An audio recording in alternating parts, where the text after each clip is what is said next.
So hi friends, ಎಲ್ರಿಗೂ ನಮಸ್ಕಾರ. Welcome back to my YouTube channel. ಎಲ್ಲರೂ ಹೇಗಿದ್ದೀರಾ? ಐ ಹೋಪ್ ಎಲ್ಲ ಚೆನ್ನಾಗಿದ್ದಾರೆ ಅಂತ ಭಾವಿಸ್ತಾ ವಿಡಿಯೋನ ಈಗ ಶುರು ಮಾಡ್ತಾ ಇದ್ದೀನಿ. ಸೊ ಮುರುಡೇಶ್ವರಕ್ಕೆ ಬಂದು ನೆನೆಸ್ಟೇ ಆಗಿ ಇವತ್ತು ಬೆಳಗ್ಗೆ ದರ್ಶನಕ್ಕೆ ಹೋಗೋಣ ಅಂತ ಹೇಳಿ ರೆಡಿ ಆಗಿದ್ದೀವಿ. ಮಕ್ಕಳಿಗೂ ಕೂಡ ರೆಡಿ ಮಾಡಿಸಿದ್ದೀನಿ. ಎಲ್ಲ ಫುಲ್ ಮೆಸ್ಸಿ ಆಗಿಬಿಟ್ಟಿದೆ.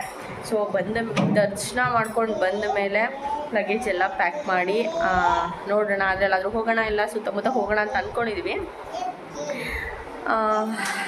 ಬ್ರೇಕ್ಫಾಸ್ಟ್ ಕೂಡ ಇನ್ನೂ ಮಾಡಿಲ್ಲ, ಸರಿಯಾಗಿ ನಿದ್ದೆ ಆಗಿಲ್ಲ ಅಂತ ಹೇಳಿ ಮುಖ ಫುಲ್ ಡಲ್ ಆಗಿಬಿಟ್ಟಿದೆ. ಈಗ ಹೊರಡಬೇಕು ದರ್ಶನಕ್ಕೆ. 7ಗೆ ಅಂತ ಹೇಳಿದ್ದಾರೆ. ಸೊ ರಶ್ ಇರುತ್ತೋ ಗೊತ್ತಿಲ್ಲ, ನೋಡಬೇಕು. ನನ್ನ ಮಗನಿಗೆ ಮತ್ತು ಮಗಳಿಗೆ ಇಬ್ಬರಿಗೂ ಕೂಡ ಒಂದೇ ಕಲರ್ ಕೋಡ್ ಇರಲಿ ಅಂತ ಎಲ್ಲೋ ಹಾಕ್ಸಿದ್ದೀನಿ. ನೋಡಿ ಹೇಗೆ ರೆಡಿಯಾಗಿ ಕಾಣಿಸ್ತಿದ್ದಾಳೆ ಅಂತ ಕಮೆಂಟ್ ಸೆಕ್ಷನ್ ಕಮೆಂಟ್ ಮಾಡಿ. ಬೆಳಿಗ್ಗೆ ಮುರುಡೇಶ್ವರ ಟೆಂಪಲ್ಗೆ ಹೋಗೋ ತನಕ ಆಲ್ಮೋಸ್ಟ್ ನನ್ನ ಹಸ್ಬೆಂಡ್ ಬೇರೆ ಫ್ರೆಂಡ್ಸ್ ಫ್ಯಾಮಿಲೀಸ್ಗಳು ಕೂಡ ಬಂದು ಜಾಯ್ನ್ ಆದರು. ಅಂದರೆ ಅವರು ಮಿಡ್ ನೈಟೇ ಬಂದರು. ಬೆಳಿಗ್ಗೆ ಎಲ್ಲ ಒಟ್ಟಿಗೆ ದರ್ಶನಕ್ಕೆ ಹೋಗೋಣ ಅಂತ ಹೇಳಿ ಎಲ್ಲರೂ ರೆಡಿಯಾಗಿ ಈಗ ದರ್ಶನ ಮಾಡಲಿಕ್ಕೆ ಹೋಗ್ತಾ ಇದ್ದೀವಿ. ಬಂತಲ್ಲ ಅಪ್ಪ, ಇಲ್ಲೇ ಬಂತಲ್ಲ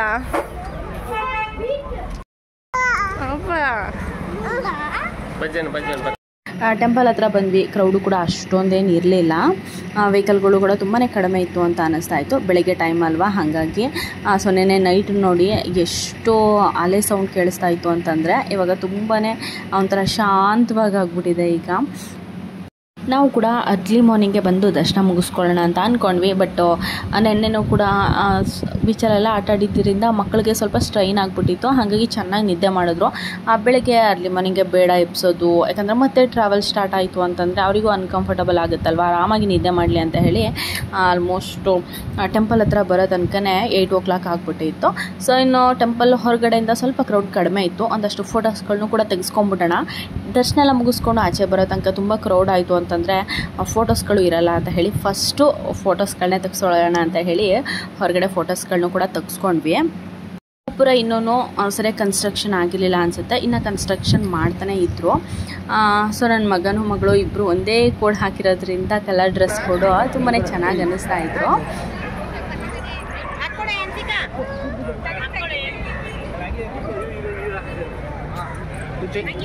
ಮಾರ್ನಿಂಗ್ ಟೈಮೇ ಬಂದಿರೋದ್ರಿಂದ ಅಷ್ಟೊಂದು ರಶ್ಶೇ ಇಲ್ಲ. ಲಾಸ್ಟೇ ಕ್ಯೂ ಸ್ಟಾರ್ಟ್ ಆಗಿದೆ. ಒಳಗಡೆ ಎಷ್ಟು ಕ್ಯೂ ಇದೆಯೋ, ಒಳಗಡೆ ಎಷ್ಟು ದೊಡ್ಡದಿದೆಯೋ ಗೊತ್ತಿಲ್ಲ. ನಮ್ಮ ಫ್ರೆಂಡ್ಸ್ ಫ್ಯಾಮಿಲಿ ಸರ್ಕಲಲ್ಲಿ ಎಲ್ಲ ಆಲ್ಮೋಸ್ಟ್ ಚಿಕ್ಕ ಮಕ್ಕಳೇ. ಹಾಗಾಗಿ ಎಲ್ರದ್ದು ನಿಲ್ಲಿಸಿ ಒಂದು ಫೋಟೋ ತೆಗೆಸ್ಕೊಳ್ಳೋಣ ಅಂತ ಹೇಳಿ ಎಲ್ಲರೂ ನಿಲ್ಲಿಸಿದ್ವಿ. ನನ್ನ ಮಗಳೇ ತುಂಬಾ ಚಿಕ್ಕವಳು ಅದರಲ್ಲಿ. ಬಟ್ ನೆಕ್ಸ್ಟ್ ಟೈಮ್ ಎಲ್ಲ ಇದೇ ರೀತಿ ಗ್ಯಾದರ್ ಆಗೋ ತನಕ ಮಕ್ಕಳು ಎಷ್ಟು ದೊಡ್ಡವರಾಗ್ಬಿಟ್ಟಿರ್ತಾರೋ ಗೊತ್ತಿಲ್ಲ. ಸೊ ಹಂಗಾಗಿ ನೆನಪಿಗಿರಲಿ ಅಂತ ಹೇಳಿ ಚಿಲ್ಡ್ರನ್ಸ್ ಗ್ಯಾಂಗ್ನೆಲ್ಲ ಒಟ್ಟಿಗೆ ನಿಲ್ಲಿಸಿದ್ವಿ. ನನ್ನ ಮಗಳು ಸ್ವಲ್ಪನೂ ನಿಲ್ತಾ ಇರಲಿಲ್ಲ ನೋಡಿ, ಆ ಕಡೆ ಈ ಕಡೆ ಟರ್ನ್ ಮಾಡ್ಕೊಂಡು ಓಡಾಡ್ಕೊಂಡು ನಿಂತಿದ್ಲು. ನಾವು ನಿನ್ನೆ ನೈಟು ಟೆಂಪಲ್ ಹತ್ರ ಬಂದಾಗ ಗೋಪುರ ಎಲ್ಲ ನೋಡಿಬಿಟ್ಟು ಗೋಪುರದ ಒಳಗಡೆ ಶಿವಲಿಂಗ ಸ್ಥಾಪನೆ ಆಗಿರುತ್ತೆ ಅಂತ ನಾವು ಅಂದ್ಕೊಂಡಿದ್ವಿ. ಬಟ್ ಇಲ್ಲಿ ಗೋಪುರ ಆದಮೇಲೆ ನೆಕ್ಸ್ಟು ಒಳಗಡೆ ದೇವಸ್ಥಾನದ ಒಳಗಡೆ ಆ ಲಿಂಗನ ಸ್ಥಾಪನೆ ಮಾಡಿರೋದು ಅಂತ ಗೊತ್ತಾಯಿತು.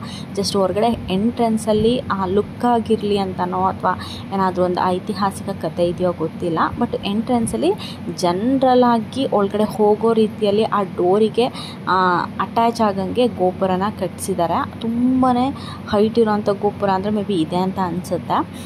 ಸೊ ಇದ್ರ ಒಳಗಡೆ ಬಂದ ಮೇಲೆ ನಮಗೆ ಒಂದು ರೋಡ್ ಥರ ಮಾಡಿ ಅದ್ರ ಒಳಗಡೆ ಒಂದು ದೇವಸ್ಥಾನ ಇಟ್ಟು ಅದರೊಳಗಡೆ ಗರ್ಭಗುಡಿ ಒಳಗಡೆ ಶಿವಲಿಂಗನ ಇಟ್ಟಿರೋದು. ಅಂದ್ರೇನು ಅಂತಂದರೆ ಅದ್ರ ಒಳಗಡೆ ಆ ದೇವಸ್ಥಾನದ ಒಳಗಡೆ ಹೋಗೋಕ್ಕಿಂತ ಮುಂಚೆನೇ ಸುತ್ತ 3 ಕಡೆ ಕವರ್ ಆಗಿರುವಂಥ ಸಮುದ್ರ ಚೆನ್ನಾಗಿ ನೋಡಿಕೊಂಡು ಒಳಗಡೆ ಹೋಗ್ಬೋದು. ಅದೊಂಥರ ತುಂಬಾ ಸ್ಪೆಷಲ್ ಚೆನ್ನಾಗಿತ್ತು ಅಂತ ಅನ್ನಿಸ್ತಾ ಇತ್ತು ನಮಗೆ.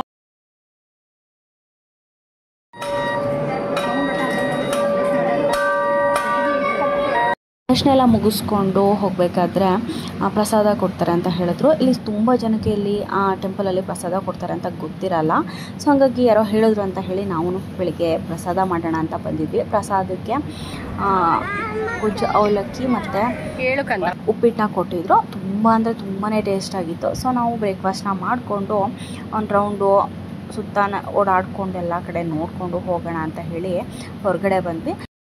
ಸೊ ಫೈನಲಿ ಸ್ಟೆಪ್ಸ್ ಹತ್ಕೊಂಡು ಈಗ ಶಿವನ ಸ್ಟ್ಯಾಚು ಹತ್ರ ಬಂದಿದ್ದೀವಿ. ಸೊ ಇಲ್ಲಿ ಬಂತು ಅಂತಂದರೆ 3 ಕಡೆಯಿಂದನೂ ಕೂಡ ಸಮುದ್ರ ಚೆನ್ನಾಗಿ ಕಾಣಿಸುತ್ತೆ. ಬೇಡ ಕಂದ ನಡಿ ಹೋಗೋಣ. ಬೇಡ ಮಕ್ಕಳು ಕರ್ಕೊಂಡು ಹತ್ತೋದು ಬರೋದು ಅಂದರೆ ಸಾಕಾಗುತ್ತೆ. ಬಾ ಮಜಿನ ಹತ್ತಿಸ್ಕೊಂಡು ಸ್ಟೆಪ್ಸ್ ಎಲ್ಲ ಮಾರ್ನಿಂಗಿಂದನೇ ಬಿಸಿಲು ಸ್ಟಾರ್ಟ್ ಆಗಿಬಿಡುತ್ತೆ. ಹಾಗೆಯೇ ಮೇಲ್ಗಡೆ ಬಂತು ಅಂತಂದರೆ ಶಿವನ್ ಸ್ಟ್ಯಾಚು ಪಕ್ಕನೇ ಒಂದು ಮ್ಯೂಸಿಯಂ ಕೂಡ ಇತ್ತು. ಸೊ ಮ್ಯೂಸಿಯಮ್ಗೆ ಎಂಟ್ರೆನ್ಸ್ ಟಿಕೆಟ್ ಕೂಡ ಇದೆ. ಹಾಗಾಗಿ ನೋಡೋಣ ಏನಿದೆ ಅಂತ. ಇದು ಗುಹೆ ಒಳಗಡೆ ಶಿವ ಮತ್ತು ರಾವಣನ ಆತ್ಮಲಿಂಗದ ಕಥೆ ಬಗ್ಗೆ ಇಲ್ಲಿ ಫುಲ್ ಡೀಟೇಲಾಗಿ ಎಕ್ಸ್ಪ್ಲೇನ್ ಮಾಡಿರ್ತಾರೆ. ಒಳಗಡೆ ಹೋಗ್ತಾ ಇದ್ದರೆ ನಾವು ಯಾವುದೋ ಲೋಕದಲ್ಲಿ ಬಂದಿದ್ದೀವೇನೋ ಅನ್ನೋ ಅಷ್ಟು ಫೀಲ್ ಕೊಡುತ್ತೆ. ಸೊ ತುಂಬಾ ಚೆನ್ನಾಗಿತ್ತು. ಇದ್ರ ಬಗ್ಗೆ ಎಕ್ಸ್ಪ್ಲೇನ್ ಮಾಡೋ ಅವಶ್ಯಕತೆನೇ ಇರೋದಿಲ್ಲ. ಈ ಪಿಕ್ಚರ್ ನೋಡ್ತಾ ಹೋಗ್ತಾ ಇದ್ದರೆ ಚಿಕ್ಕವರಿಂದ ದೊಡ್ಡವ್ರ ತನಕನೂ ಕೂಡ ಆರಾಮಾಗಿ ಅರ್ಥ ಮಾಡ್ಕೋಬೋದು. ಅಷ್ಟು ಸುಂದರವಾಗಿ ಚಿತ್ರಗಳನ್ನೆಲ್ಲ ಕೂಡ ಚೆನ್ನಾಗಿ ಅರೇಂಜ್ ಮಾಡಿ ಇಟ್ಟಿದ್ರು. ಅದು ತುಂಬಾ ಇಂಪಾರ್ಟೆಂಟ್ ಆಗುತ್ತೆ. ಅವರೆಲ್ಲ ಮುರುಡೇಶ್ವರಕ್ಕೆ ಹೋಗೋ ಪ್ಲ್ಯಾನ್ ಇದೆ ಅನ್ನೋರು ಇಲ್ಲಿ ದೇವಸ್ಥಾನಕ್ಕೆ ಬಂತು ಅಂತಂದರೆ ಈ ಮ್ಯೂಸಿಯಮ್ನ ಮಿಸ್ ಮಾಡದೆ ಹೋಗಬೇಡಿ. ಅಷ್ಟೂ ಚೆನ್ನಾಗಿರುತ್ತೆ. ಜೊತೆಗೆ ಮಕ್ಕಳಿಗೆ ತೋರಿಸೋವಂಥ ಕತೆ ಅಂತಲೇ ಹೇಳ್ಬೋದು ಇದು.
ಮ್ಯೂಸಿಯಮ್ ಎಲ್ಲ ಮುಗಿದ್ಮೇಲೆ ಹೊರಟೋಣ ಅಂತ ಅಂದ್ಕೊಂಡೆ. ಬಟ್ ಫ್ರೆಂಡ್ಸ್ ಫ್ಯಾಮಿಲೀಸ್ಗಳೆಲ್ಲ ಒಂದು ಸಲ ಶಾಪಿಗೆ ಹೋಗಿ ವಿಸಿಟ್ ಮಾಡೋಣ ಅಲ್ಲಿ ಸರೌಂಡಿಂಗ್ ಅಂತ ಹೇಳಿದ್ರು. ನಾವು ನೈಟೇ ಹೋಗಿ ಬಂದಿದ್ದರಿಂದ ಸುಮ್ಮನೆ ವೆಯ್ಟ್ ಮಾಡ್ತಾ ಕೂರಬೇಕು ಅವ್ರು ಬರೋ ತನಕ. ಬಟ್ ಅಲ್ಲಿ ತನಕ ನಾವು ಹೋಗಿ ಜಾಯ್ನ್ ಆಗೋಣ. ಹೇಗಿದ್ರು ನೆನೆ ನೋಡಿದ್ದೆಲ್ಲ ತುಂಬಾ ಚೆನ್ನಾಗಿ ಇಷ್ಟ ಆಗಿತ್ತು. ಸೊ ಯಾವುದಾದ್ರೂ ತೊಗೊಬೇಕಿತ್ತು ಅಂತ ಅನ್ನೋ ಥರ ಯಾವುದಾದ್ರೂ ಇದ್ದರೆ ತೊಗೊಳ್ಳೋಣ ಅಂತ ಹೇಳಿ ಮತ್ತು ನಾನು ಕೂಡ ಶಾಪಿಗೆ ವಿಸಿಟ್ ಮಾಡಿದೆ. ಪಾಪುಗೆ ನನಗೆ ಬೇಸಿಕ್ಕಾಗಿ ಬೇಕಿರೋಂಥ ಐಟಮ್ಸ್ಗಳನ್ನೆಲ್ಲ ಕೂಡ ತೊಗೊಂಡ್ವಿ. ತುಂಬಾ ಅಫೋರ್ಡಬಲ್ ಪ್ರೈಸ್ ಇದ್ದಿದ್ದರಿಂದ ಇಲ್ಲೆಲ್ಲ ಹೊರಗಡೆ ಒಂದು ಡಬಲ್ ರೇಟ್ ಕೊಡೋ ಬದಲು ಅದನ್ನೇ ಒಂದು 2-3 ಎಕ್ಸ್ಟ್ರಾ ತೊಗೊಂಡ್ರೆ ಆಯಿತು ಅಂತ ಹೇಳಿ ಒಂದಷ್ಟು ಕೂಡ ತೊಗೊಂಡೆ. ಕ್ವಾಲಿಟಿ ವೈಸು ಕೂಡ ಅಷ್ಟೇ. ನಾವು ಕಡಿಮೆ ಪ್ರೈಸ್ ಅಂತ ಅನ್ಕೊಬೋದು. ಕ್ವಾಲಿಟಿ ಕೂಡ ಆ್ಯಸ್ ರೆಗ್ಯುಲರ್ ನಾವು ಹೊರಗಡೆ ಹೇಗೆ ತೊಗೋದು ಅದೇ ಕ್ವಾಲಿಟಿ ಇತ್ತು. ಸೊ ತುಂಬಾ ಚೆನ್ನಾಗೂ ಇತ್ತು. ಜೊತೆಗೆ ಕಲರ್ಸ್ಗಳು, ಡಿಸೈನ್ಸ್ಗಳ ಆಪ್ಷನ್ಸ್ ಕೂಡ ಕಂಪೇರ್ ಮಾಡಿದ್ರೆ ತುಂಬಾ ಚೆನ್ನಾಗೂ ಇತ್ತು. ಹೆಣ್ಮಕ್ಳೇ ಹಾಗಲ್ವಾ, ಸೊ ಎಲ್ಲೇ ಹೋದರೂ ಕೂಡ ಏನಾದರೂ ತೊಗೊಂಡು ಬರ್ತಾನೆ ಇರಬೇಕು. ಸೊ ಪ್ರತಿ ಸಲವೂ ಅಷ್ಟೇ, ಹೋದ ಕಡೆ ಹೋದರೂ ಕೂಡ ಬರಬೇಕಾದ್ರೆ ಏನಾದ್ರು ತೊಗೊಂಡು ಬರ್ತೀವಿ. ಸೊ ಹಾಗೆಯೇ ನನ್ನ ಮಗನಿಗೆ ಸ್ವಲ್ಪ ಕೀ ಬಂಚ್ಗಳ ಕ್ರೇಜ್ ಜಾಸ್ತಿ ಆಗಿಬಿಟ್ಟಿದೆ ಇತ್ತೀಚೆಗೆ. ಸೊ ಬೇಕು ಅಂತ ಹೇಳ್ತಿದ್ದ ಅಂತ ಹೇಳಿ ಅದು ಒಂದಷ್ಟು ಅಮೌಂಟು ಕೂಡ ತುಂಬ ಕಡಿಮೆ ಇತ್ತಲ್ಲ, ಒಂದಷ್ಟು ತೊಗೊಳ್ಳೋಣ ಅಂತ ಹೇಳಿ ತೊಗೊಂಡು ಮತ್ತು ಫ್ರೆಶ್ ಅಪ್ ಆಗಿ ಹೊರಡೋಣ ಅಂತ ಹೇಳಿ ಹೊರಟಿದ್ವಿ. ಸೊ ಆನ್ ದ ವೇ ಹೋಗಬೇಕಾದ್ರೆ ಅದೇ ರೋಡಲ್ಲಿ ಫಿಲಮ್ ಆ್ಯಕ್ಟರ್ ಕೋಮಲ್ದು ಯಾವುದೋ ಫಿಲಮ್ ಶೂಟಿಂಗ್ ನಡೀತಾ ಇತ್ತು. ಆನ್ ದ ವೇ ಅದೇ ರೋಡಲ್ಲಿ ಹೋಗ್ತಾ ಇದ್ದಿದ್ದರಿಂದ ಒಂದು ಸ್ವಲ್ಪ ಶೂಟಿಂಗ್ ಕೂಡ ನಡೀತಾ ಇತ್ತು. ಸ್ವಲ್ಪ ಟೈಮ್ ಅಲ್ಲೂ ನೋಡಿಕೊಂಡು ಈಗ ರೂಮಿಗೆ ಹೊರಟ್ವಿ. ಆ್ಯಂಡ್ ಈ ವಿಡಿಯೋನ ನಾನು ಇಲ್ಲಿಗೆ ಎಂಡ್ ಮಾಡ್ತಾ ಇದ್ದೀನಿ. ಐ ಹೋಪ್ ಈ ವಿಡಿಯೋ ನಿಮ್ಗೆ ಎಲ್ರಿಗೂ ಇಷ್ಟ ಆಗಿದೆ ಅಂತ ಅಂದ್ಕೊಂಡಿದ್ದೀನಿ. ಸಿಗೋಣ ಇದ್ರ ಕಂಟಿನ್ಯೂಷನ್ ವ್ಲಾಗ್ ಆದಷ್ಟು ಬೇಗ ಅಪ್ಲೋಡ್ ಮಾಡ್ತೀನಿ. ಆ್ಯಂಡ್ ಇಷ್ಟ ಆಯಿತು ಅಂತ ಒಂದು ಲೈಕ್ ಮಾಡಿ, ಯೂಸ್ಫುಲ್ ಅನಿಸಿದ್ರೆ ನನ್ನ ವೀಡಿಯೋಸ್ಗಳು ಮತ್ತೊಬ್ಬರಿಗೆ ಶೇರ್ ಮಾಡಿ. ಹಾಗೆ ಹೊಸದಾಗಿ ನನ್ನ ಚಾನಲ್ನ ನೋಡ್ತಾ ಇದ್ದರೆ ಚಾನಲ್ನ ಸಬ್ಸ್ಕ್ರೈಬ್ ಮಾಡ್ಕೊಂಡು ನೋಡಿ. ಸೊ ಸಿಗೋಣ ಒಂದು ಹೊಸ ವೀಡಿಯೋದಲ್ಲಿ. ಅಲ್ಲಿ ತನಕ ಎಲ್ರಿಗೂ ನಮಸ್ಕಾರ.